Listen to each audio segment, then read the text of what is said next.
Programang ito ay rated SPG, striktong patnubay at gabay ng magulang ang kailangan. Kinabukasan nga ay kaarawan ni Bubbles, kaya masayang nagsimba si Tanggol at Bubbles at ipinagdasal nila na malayo sila sa gulo at magtuloy-tuloy ang kanilang pagbabagong buhay.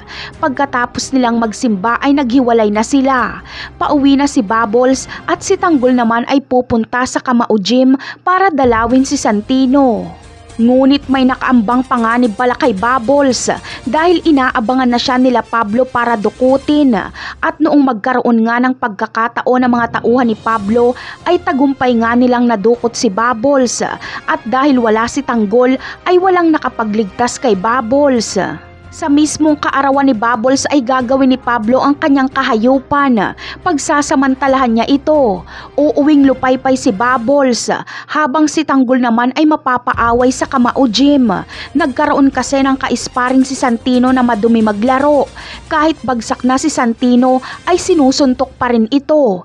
Hindi nakapagpigil si Tanggol kaya binugbog niya ang madayang kalaban ni Santino. Sa kabilang eksena naman ay desperado na nga si Ramon na mahanap si Tanggol, kaya ang mga magulang mismo ni Mokang ang kanyang pupuntiryahin.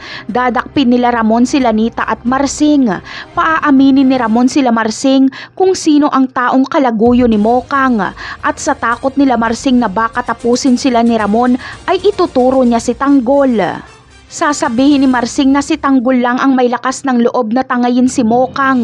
Sasabihin niyang anak at panganay ni Rigor de Magiba si Tanggol at pinopormahan nito si Mokang. Siguradong maliliwanagan na si Ramon kapag sabihin nga ni Marsing ang mga bagay na ito.